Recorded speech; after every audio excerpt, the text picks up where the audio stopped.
کبھی ادھر کبھی ادھر۔ وہ کہنے لگے ایک بین الاقوامی کانفرنس کرانی ہے، نیشنل ہارمونی پہ، قومی یکجہتی پہ، تمام مذاہب کے اسکالر دنیا بھر سے بلوانے، تمہارا انٹرنیشنل کانفرنس کرانے میں تجربہ ہے، چند مہینے ہمیں دو۔ وہ فیڈرل سیکرٹری جاوید اقبال اوان تھا، ڈی ایم جی گروپ کا، اوپر سے بیوروکریٹ، اندر سے قدرت اللہ شہاب، گورنمنٹ کالج لاہور کا سینئر، میرے پرانے باس اور دوست لیفٹیننٹ جنرل شاہد اقبال کا کالج کلاس فیلو۔ چلا گیا۔ کانٹریکٹ چند مہینوں کا تھا، دنوں میں سارے کاغذات تیار کر دیے، کانفرنس کی تنظیم، مقاصد سب لکھ دی، ایک صفحے پہ دنیا بھر سے بلائے جانے والے مندوبین کی فہرست، دوسرے پہ سفر، ہوٹل، ٹرانسپورٹ اور کانفرنس میں دیے جانے والے سوینئرز کی تفصیل۔ فیڈرل منسٹر ڈاکٹر پال تھا، وہ واحد غیر مسلم وفاقی وزیر تھا۔ روز اس کے دفتر میں یورپی اور امریکی سفراء آئے بیٹھے کافی پیتے، وہاں مجھے کنسلٹنٹ رکھ لیا گیا، دفتر مل گیا، کارندے مل گئے، فیڈرل سیکرٹری مہربان، وزیر دوست، جوائنٹ سیکرٹری ٹیڑھی آنکھ سے دیکھے۔ وزیر اعظم سیکریٹریٹ بنا کے بھیجے ہوئے سارے میرے بنائے کاغذ اپروو ہو کے آ گئے، فنڈ ایلوکیٹ ہو گئے، فنڈ کروڑوں میں تھے۔ جوائنٹ سیکرٹری کی آنکھیں پہلے ٹیڑھی تھیں، اب پھڑپھڑانے لگی۔ 3 مہینوں کے کانٹریکٹ کی نوکری تھی، 3.25 مہینے ہو گئے، مجھے تنخواہ کی ایک پائی بھی نہ ملی، جاتا آتا بھی اپنی گاڑی پہ تھا۔ فیڈرل سیکرٹری کہے فکر نہ کرو، فنڈز ہیں، کام تم نے کر دیا، سب تمہارا حساب چکتا کر دوں گا۔ وہ درویش صرف کلین آدمی تھا، کام میں جتے رہتا، کام کرنے والے کی قدر کرتا۔ اس کے ارد گرد حکومتی راہداریوں میں خسر بسر ہونے لگی، اسی کے زیر کمان لوگ سیاسی آشیرواد سے ان کے سامنے آ کھڑے ہوئے۔ انہوں نے درد بھرا ایک خط وزیر اعظم کو لکھا کہ دیکھیے میرے ماتحت افسر مجھے آنکھیں دکھاتے ہیں۔ Joint secretary senior joint secretary بن گیا، اس کی نظر شاید اوپر تھی۔ اچانک خبر آئی، ان کے لکھے پہ اثر الٹا کیا گیا، فیڈرل سیکرٹری جاوید اقبال اوان کو ہٹا دیا گیا۔ وہ اگلے دن دفتر نہ آئے تو سینئر جوائنٹ سیکرٹری نے میری طرف نگاہ اٹھا کے کہا آپ بھی بے شک کل نہ آئیں، مگر میری 3 مہینوں کی تنخواہ دیکھیں گے۔ وہ کہیں بھی نہ دیکھتے ہوئے بولا، بس میز کے دراز سے اپنا قلم اپنی ڈائری اٹھا کے سر جھکا کے آ گیا۔ تھوڑے دنوں بعد ٹی وی پہ دیکھا وہ بجٹ جو انٹرنیشنل مندوبین کے لیے دنیا بھر سے اسکالر بلوا کے کانفرنس کے لیے رکھا تھا، اسی کے نام نیچے ایک مقامی بلکہ لوکل قسم کا اکٹھ کر کے سارے کھاتے بند کر دیے گئے۔ مجھے کبھی بھی ان 3.25 مہینوں کی تنخواہ نہ ملی۔ ہٹائے گئے فیڈرل سیکرٹری جاوید اقبال اوان کو پھر ایک دفتر مل گیا، اس بار وہ محکمہ ڈاک کے فیڈرل سیکرٹری تھے۔ ان کا مجھے فون آیا، بولے تم سے شرمندہ ہوں، جو ہو گیا ہو گیا، اب آؤ ادھر میرا ہاتھ بٹاؤ۔ مجھے پتا تھا وہ تو پہلے دن سے مخلص تھے، ان کی ادھر نہ چلی، جدھر انہوں نے بلایا ادھر چلا گیا۔ بولے تمہارے ساتھ بہت زیادتی ہوئی، مجھے احساس ہے، یہاں یوں کرو، جن جن کی کہو ان کے نام کی ٹکٹ خاص حکومت پاکستان کی طرف سے جاری کر دیتا ہوں، ہر ٹکٹ کے ساتھ سائٹیشن لکھ دینا۔ ادھر میں نے ایک فہرست بنائی، قدرت اللہ شہاب، ممتاز مفتی، اشفاق احمد، میجر ضمیر جعفری، شفیق الرحمان، 5 کے لیے سائٹیشن لکھی۔ فیڈرل سیکرٹری نے سبز قلم سے دستخط کی، 5 ٹکٹ چھپ کے آ گئے۔ اگلی فہرست میں ملکہ ترنم نور جہاں کے علاوہ فن سے متعلقہ اور لوگ بھی تھے، مگر پھر سیکرٹری کا تبادلہ ہو گیا، شاید انہوں نے سوچا ہو یہ بندہ کس کام میں پڑ گیا، قلم اور فن کے لوگوں کے ٹکٹ جاری کر رہا ہے، اس کا ٹکٹ کاٹو۔ کاٹ دیا۔ ادھر کیول دھیر نے دروازہ کھلتا ہے ناول کا ہندی میں ترجمہ کر دیا، ساتھ دوسرے 6 میرے ناولوں کو بھی ہندی کے کالم میں ڈھال دیا۔ مزے کی بات یہ ہوئی کہ یہ 7 ہندی زبان میں ناول سنگ میر پبلیکیشنز لاہور سے افضال احمد نے شائع کر دی۔ ہندوستان میں کھلبلی مچ گئی۔ اردو کا سب سے ضخیم ناول دروازہ کھلتا ہے اب ہندی زبان کا بھی ضخیم ترین ناول ہو گیا۔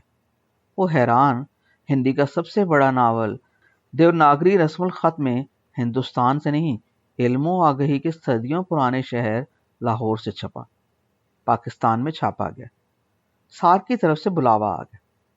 وہ کہیں ہندی زبان میں چھپے ناولوں کی تقریبی رونمائی سارک کانفرنس کے دوران آگرہ میں ہوگی۔ مجھے ممتاز مفتی نے اپنی کتابوں کی تقریب رونمائی سے منع کیا۔ 37 کتابیں اللہ نے لکھوا دیں، کسی ایک کی بھی تقریب کبھی نہیں کرائی، مگر یہ تو ہندی ترجمے کی رونمائی کی بات تھی۔ ڈاکٹر کیول دھیر کو کیسے منع کرتا؟ ان کی بات مان لی۔ اجیت کور کہے اپنے ساتھ اپنا پبلشر بھی لے کر آؤ۔ یہ بھی کہے یہ ثقافتی تاریخ میں انہونا سنگ میل ہے۔ پاکستان کی ثقافت کا وزیر کون؟ کہا خاتون وزیر ہے، وفاقی وزیر خالدہ گرکی۔ سارک کانفرنس والوں نے وفاقی وزیر کو بھی دعوت نامہ بھیج دیا۔ وفاقی وزیر خالدہ گرکی نے مجھے بلایا، کہنے لگیں کیا پروگرام؟ سارا پروگرام اسے بتایا۔ بولی میرے ویزے کا تو کوئی مسئلہ نہیں، میری 2 بہنیں اور 2 کزن بہنیں بھی ساتھ جانا چاہتی، وہ تقسیم سے پہلے کے اپنے پرانے گھروں کو دیکھنا چاہتی۔ وفاقی وزیر کے دفتر بیٹھے بیٹھے اجیت کور کو خط لکھ کے ای میل کیا، کہا ان چاروں کے دعوت نامے بھی اپنے سارک کے لیٹر ہیڈ پہ کاپی کر کے ابھی ای میل کر دے۔ آ گئے وہ بھی۔ وفاقی وزیر خالدہ گرکی ان دنوں میرا ناول دروازہ کھلتا ہے پڑھ رہی تھی۔ اکیڈمی آف لیٹرز اور مقتدرہ قومی زبان دونوں ان کے پاس تھے۔ اکیڈمی آف لیٹرز میں چیئرمین کی جگہ خالی نہ تھی، مقتدرہ میں خالی تھی۔ انہوں نے اپنے سیکرٹری کو بلایا، پوچھا اس وقت کون ہے ایسا جس کی چھپی ہوئی تخلیقی کتابیں سب سے زیادہ ہو، انتظامی امور کا بھی تجربہ ہو، عمر میں بھی مطلوبہ حد کے اندر ہو، دوسری زبانوں میں سب سے زیادہ اس کی کتابوں کے ترجمے ہوئے ہوں، میرٹ پہ بتاؤ کون؟ اس نے میرا نام لے دیا۔ وفاقی وزیر نے کہا اوکے، اس کے نام کا نوٹیفیکیشن نکال دو۔ قومی اسمبلی میں کہیں بشرا رحمان کی خالدہ گرکی سے بات ہوئی، خالی اداروں کو کیوں نہیں بھرتی تم؟ اس نے کہا مقتدرہ کے چیئرمین کے لیے یہ بندہ فائنل کر دیا۔ بشرا رحمان نے خوشی سے اسے گلے لگا لیا، بولی پہلی بار تمہاری حکومت نے میرٹ پہ کوئی فیصلہ کیا۔ پھر مجھے فون گھما کے مبارکباد دی، کہے جاؤ نوٹیفیکیشن لے کر آؤ۔ میں چلا گیا، میڈم کے پاس گیا، بولی چارج لے لیا؟ کہا نہیں میڈم ابھی نوٹیفیکیشن نہیں ملا۔ بولی سیکرٹری سے ملو۔ فیڈرل سیکرٹری بولا جی بالکل، آپ کا نام فائنل ہے، میڈم نے کہہ دیا ہے، جوائنٹ سیکرٹری کو کہہ دیے نوٹیفیکیشن نکال دے۔ میں اٹھ کے جوائنٹ سیکرٹری کے پاس جا بیٹھا۔ وہ مجھے ایسے دیکھے جیسے میں نے اس کے گھر ڈاکہ مارا۔ چائے منگوائی، بسکٹ کھلائے، نوٹیفیکیشن کی بات پہ سر ہلائے، آنکھ نہ ملائے۔ ادھر دفتر میں منسٹری آف فائنانس کا senior joint secretary doctor Nadeem Shafiq آ گیا۔ وہ ڈبل پی ایچ ڈی اور ٹرپل ایم فل تھا، بے شمار کتابوں کا مصنف، قلم کا بندہ تھا، بھی سیدھا 16 آنے سچی بات کرنے والا۔ میرا انہوں نے اس سے تعارف کرایا، اس نے میری کچھ کتابیں پڑھی ہوئی تھی۔ بڑے اتفاق سے گلے لگا کے ملا، وہ مجھے اندھیرے میں نہ رکھنا چاہتا تھا۔ اسی محکمے کے جوائنٹ سیکرٹری کے منہ پہ مجھے کہنے لگا ڈاکٹر صاحب آپ کو پتہ ہے اس وقت مقتدرہ اردو کے چیئرمین کا اضافی چارج کس کے پاس؟ پوچھا کس کے پاس؟ وہ ہنستے ہوئے بولا اسی جوائنٹ سیکرٹری کے پاس۔ تو آپ خود سوچیں یہ اپنے ہاتھوں سے نکال کے محکمہ آپ کے حوالے کیسے کرے گا؟ اس نے سن لیا، ہنستے ہوئے بولا اب تو جی حکم آ گیا، کر دوں گا حوالے۔ وزارت خزانہ کا سینئر جوائنٹ سیکرٹری ہنسنے لگا، مجھے بولا ڈاکٹر صاحب آپ بیوروکریسی کو جانتے؟ میں چپ۔ بولا اس کی عمارت 3 ڈیز پہ کھڑی ہے، پتہ کن کن پہ؟ فرسٹ ڈی فار ڈیلے، دیر کر دو کیے جاؤ۔ دوسری ڈی فار ڈیریل، بات پٹری سے اتار دو۔ وہ سب مل کے ہنسنے لگے۔ پھر وہ بولا تیسری ڈی بھی بتاؤں؟ رہنے دے، میں سمجھ گیا، تیسری ڈی ڈسٹرائے یا ڈسمس ہوگی۔ وہی ہوا، کئی چکر لگائے، آج کل بس ابھی کرتے کرتے وقت گزر گئے۔ یہ ان دنوں کی بات ہے جب اسلام آباد کی سب سے بڑی شاہراہ بلو ایریا پہ عین وزیر اعظم کے دفتر کے سامنے کینیڈا سے بلوائے بندے نے پہلا دھرنا دیا تھا۔ سیکریٹریٹ میں آنا جانا بند ہو گیا، میں بھی تھک گیا۔ پھر انٹرم حکومت آ گئی، بات آئی گئی ہوگی۔ یہ اس زمانے کی بات ہے جب بشرا رحمان کے ہمراہ واگا سے پار جا رہا تھا۔ ہم دونوں ساحر لدھیانی ایوارڈ کے مہمان خصوصی تھے۔ واگا پار ڈاکٹر کیول دھیر لدھیانے سے لائی ہوئی اپنی گاڑی لیے کھڑا تھا۔ لدھیانہ، جلندھر، دہلی میں اس بار بشرا رحمان ساتھ تھی، ساتھ ان کا بیٹا حسن۔ لاہور سے نکلتے ہوئے فرحت پروین نے کہا میرا گھر رستے میں ہے، ناشتہ میرے گھر سے کر کے جانا۔ ان کے گھر گئے، اسے خوب کھلایا، ناشتے کے بہانے لنچ کرا دیا، پھر ساتھ واگا تک گئے۔ لدھیانہ میں بڑی بڑی تقریبات۔ جلندر میں کیسری گروپ آف نیوز پیپرز والوں نے بھی کھانے پہ بلایا۔ ان کے اردو، ہندی اور انگریزی میں اخبار چھپتے۔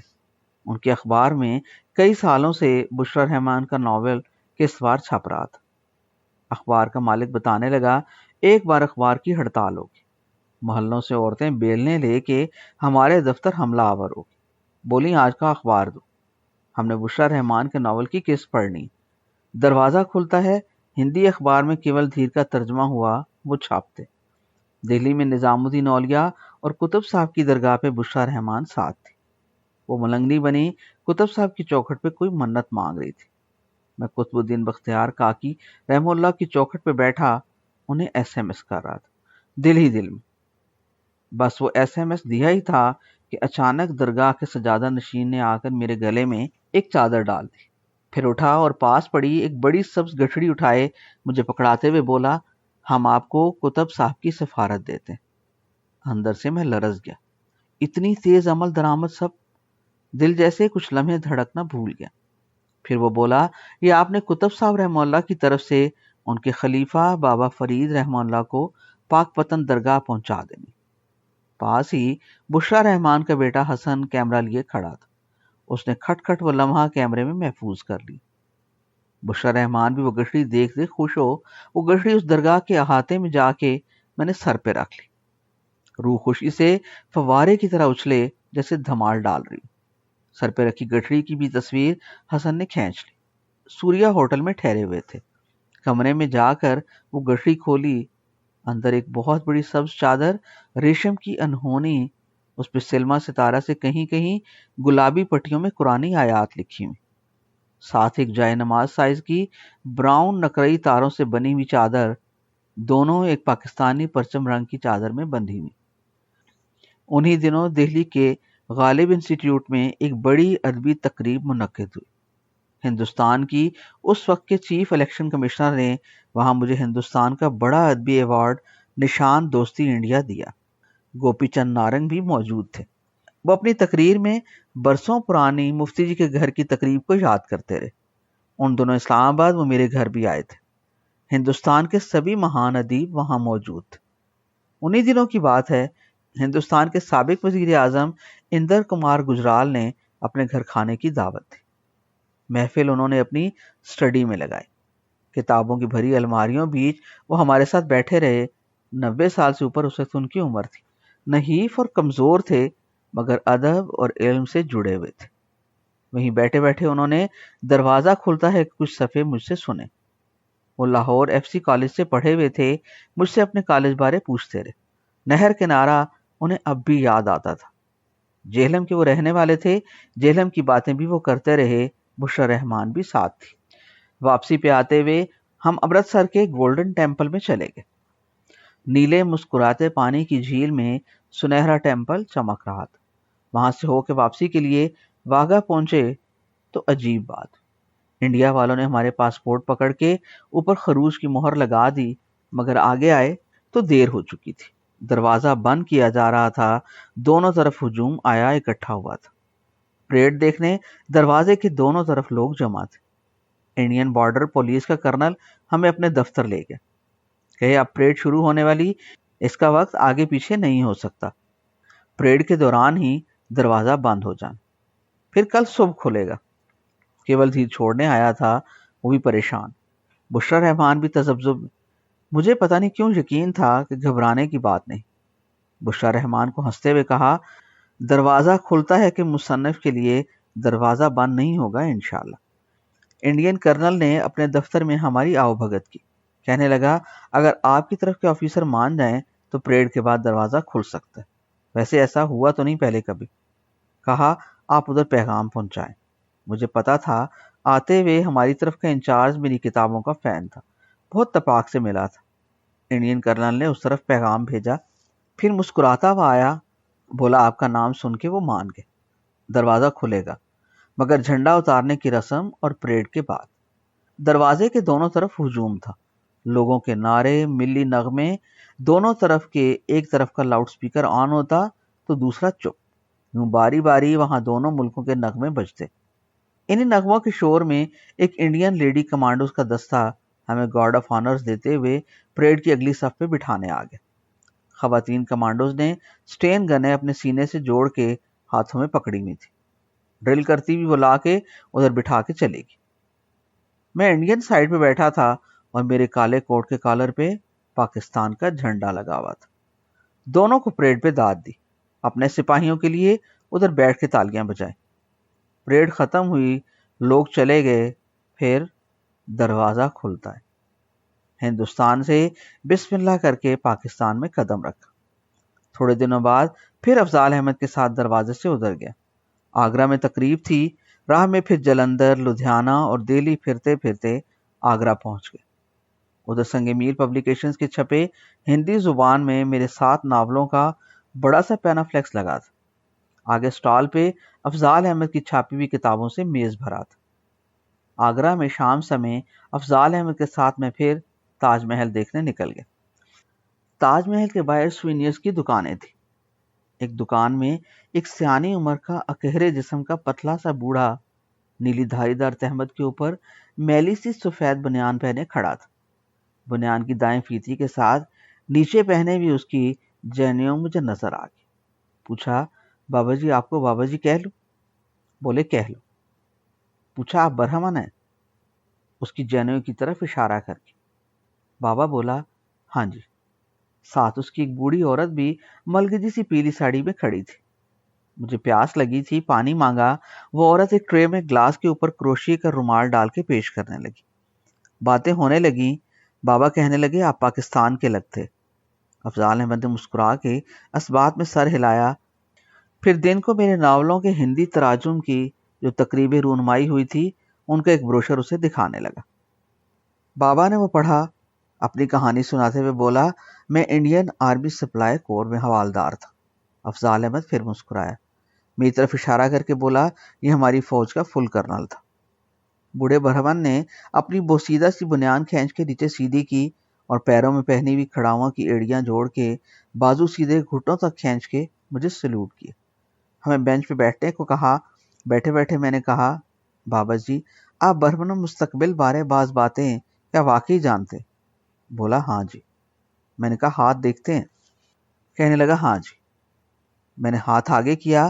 بولا، میرے گرو کہتے تھے سورج غروب ہونے کے بعد ہاتھ نہ دیکھنا۔ پوچھا، آپ کے گرو کون تھے؟ اس نے دکان کی دیوار پہ پیچھے سجائے ایک شیشے میں جڑے فریم کو اتار کے دکھایا۔ یہ نقش دیا ہے میرے گرو نے۔ میں احترام سے اس فریم کو پکڑ کے دیکھنے لگا۔ اس پہ کچھ سنسکرت میں لکھا تھا، کچھ آڑی ترچھے لکیریں کھینچی ہوئی تھیں اور سب سے اوپر عربی زبان میں قرآن پاک کی کچھ آیات پرنٹ ہوئی ہوئی تھی۔ پوچھا، بابا جی یہ تو قرآن پاک کا کلام لگتا ہے۔ بولا، ہاں جی، ہمارے گرو قرآن سے علم لیتے۔ دونوں ملکوں کی باتیں ہونے لگی۔ میں نے کہا، بات چیز سے آپسی مسئلے حل ہو جائیں تو ہماری دوستی پکی ہو سکتی ہے، آپ کا کیا خیال ہے؟ بابا تھوڑی دیر چپ رہا، پھر مرجھائی ہوئی آنکھوں میں عجیب سا خوف لا کے بولا، نہیں، ایسا جلدی نہیں ہونا۔ پوچھا، کیوں؟ تھوڑی دیر چپ رہا، پھر بولا، میرے گرو کہتے ہمارے نیتاؤں نے غلطی کرنی ہے کوئی پھر کیا؟ میں پوچھنے لگا۔ تھوڑی دیر وہ برہمن چپ رہا، پھر بولا، گرو میرے کہتے پھر آپ کے ملک اور چین دونوں ملکوں نے مل کر ہمارے ملک کی بڑی پٹائی کرنی، ہمیں فیتی فیتی کر دینا۔ ہم سب خاموشی سے ایک دوسرے کو دیکھتے رہے۔ پانی کا گلاس پی کے میں نے برہمن کی بوڑھی بیوی کو سلام کیا، ان کی دکان سے تاج محل کے کچھ ماڈل خریدے اور چپ چاپ چلے آئے۔ اگلی صبح براستہ سڑک اجمیر چلے گئے۔ راہ میں ان کا پنک سٹی، گلابی شہر جے پور آیا، اونچے محلات، سب گلابی، صدیوں پہلے کا رنگ ابھی تک اترا نہیں۔ سکھ ڈرائیور لدھیانے سے ساتھ تھا، دہلی کی راہ میں بھی جہاں چیز آتا رک جاتے۔ سرہند میں رکے، پانی پت میں پڑاؤ کیا، ابو علی قلندر رحمہ اللہ کی درگاہ پہ حاضری دی، ادھر سے چادریں گلے میں ڈالی گی۔ افضال احمد اور میرے ساتھ کیول دھیر کے گلے میں بھی۔ مجدد الف ثانی کی بارگاہ میں بھی حاضری دی۔ مالا مال ہوئے۔ ابو علی قلندر دربار کے احاطے میں ہی مولانا الطاف حسین حالی کا مزار تھا، ادھر بھی گئے۔ دہلی میں مرزا غالب کی مزار پہ تو کئی بار جانا ہوا۔ وہاں غالب کا مزار کے ساتھ غالب ایڈیٹوریم ہے، اس میں بھی تقریب ہوئی، اوپر لائبریری ہے اس کی۔ اجمیر شریف پہلی بار ٹرین پہ گیا تھا، اس بار بڑی سی کار میں۔ افضال احمد نے ادھر سب سے شاندار نقرئی تاروں میں چمچماتی 3 چادریں لی، پھولوں کا ایک ٹوکرا آگے آگے ہم نے کیول دھیر کو لگایا۔ انہوں نے اندر مزار شریف کا چھوٹا دروازہ کھول دیا، خواجہ کے پہلو سے جڑے ہم تینوں عج سے کھڑے رہے۔ افضال احمد تو ادھر خواجہ کی درگاہ پہ بڑی اور چھوٹی من اناج پکانے والی دیگوں میں بھی تبرک پکوانا چاہتا تھا۔ انہوں نے بتایا کہ وہ ان میں صرف میٹھے حلوے آج کل پکاتے ہیں تاکہ ادھر آنے والے مسلمان، ہندو، سکھ، پارسی، عیسائی سب کسی تحفظ کے بغیر اسے کھا سکے۔ افضال احمد کے ساتھ وہ 10 دن یادگار تھے۔ دہلی میں ہندوستان کے سرکاری ٹیلی vision Rajya Sabha T V نے میرا ایک تفصیلی انٹرویو لیا۔ سمینہ صدیقی میزبان تھی۔ افضال احمد کے لیے بھی ان کے ٹی وی چینل اور اخبارات ستائش سے بھرے تھے۔ سب کہتے حیرانی کی بات ہے، پاکستان کے سب سے بڑے پبلشر سنگ میل نے ادبی کتابوں کی اشاعت میں ایشیا میں سب ملکوں کو پیچھے چھوڑ رہا ہے۔ 125 کروڑ کے ملک کی آبادی کے لیے ہندی زبانوں میں 7 ناول چھاپ دی۔ آگرہ میں نیپال سے آیا وفد بھی ہمارے ساتھ آ کے گھل مل گیا۔ نیپال سے شاعرات اور ناول نگار خواتین ہمارے ساتھ جڑ کے بیٹھ گئی، مگر اس بار ان میں گیتا نہیں تھے۔ بنگلہ دیش، بھوٹان، مالدیپ اور افغانستان کے ادیب بھی سب ملے، وہ سب بھی سنگ میل پبلیکیشنز کے مداح نکلے۔ واپس پاکستان آیا تو تھوڑے دنوں بعد ایک عجیب بات ہوئی۔ آقا صلی اللہ علیہ وآلہ وسلم لکھنے کا بستہ کئی سال سے کھولا ہوا تھا، بیمار ہو گیا، ہسپتال پہنچ گیا۔